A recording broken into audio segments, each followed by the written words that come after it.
औज़ुबिल्लाहिमिनश्शैतानिर्रजीम बिस्मिल्लाहिर्रहमानिर्रहीम अस्सलामु अलैका या हुज्जतुल्लाहि फ़ी अर्ज़ि।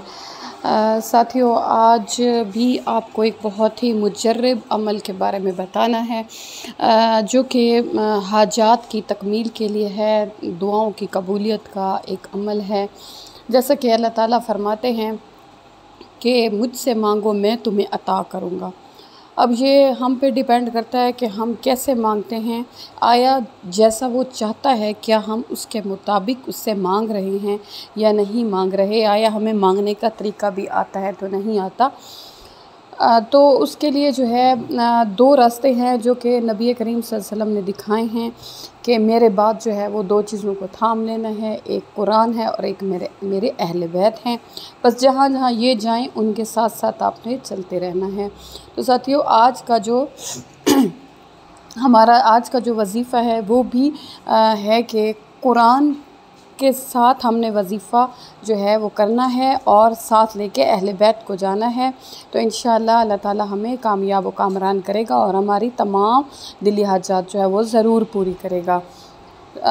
इससे पहले कि मैं आपको आज के वजीफ़े के बारे में बताऊं, आप हमारे चैनल सदाए मेहदी को सब्सक्राइब कर दें, हमारे वीडियो को लाइक कर दें ताकि सदाए मेहदी का ये कारवां इसी तरह चलता रहे और आप सब जो हैं वो सदाए मेहदी की सदा बन जाएं।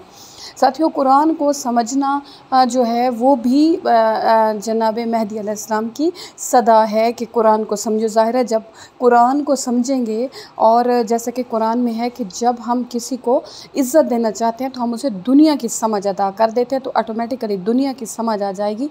बंदे को अमर बिल मारूफ़ नही अनिल मुनकर का पता चल जाएगा और वो कामयाब हो जाएगा। तो साथियों, आज का जो वजीफ़ा है वो है सूरत इन्ना अंज़लना के बारे में। सूरत इन्ना अंज़लना बहुत बरकतों वाली सूरह है। वैसे तो इस सूरह को हर वक्त पढ़ा जा सकता है और नमाज में इसका बहुत ज़्यादा अजर व सवाब है। बल्कि सूरह इन्ना अंज़लना को अगर नमाज में पढ़ा जाए तो जो ही नमाज ख़त्म होती है तो एक फ़रिश्ता निदा देता है कि आपके जितने भी साबिक़ा गुनाह थे वो सब के सब ख़त्म हो गए हैं, अब नए सिरे से अपना नामा अमाल शुरू करो। और अगर कोई शख्स जो है वो सूरह इन्ना अंज़लना की नियत करता है लेकिन वो नमाज में कोई और सूरह पढ़ लेता है तो उसको इन दोनों सूरतों के पढ़ने का सवाब मिलेगा, दूसरी का भी और सूरत इन्ना अंज़लना सूरतुल क़द्र के पढ़ने का सवाब भी मिलेगा।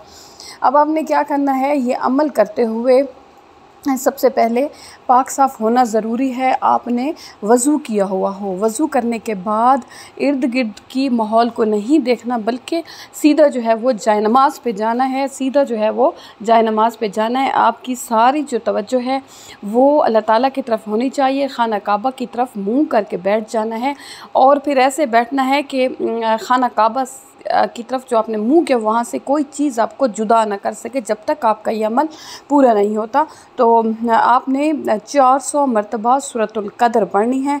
जो पहली 2 मरतबा पढ़ेंगे, जो पहली 200 मरतबा पढ़ेंगे उसका जो सवाब है वो आपने जनाब ख़तीजतुल कुबरा को हदिया करना है।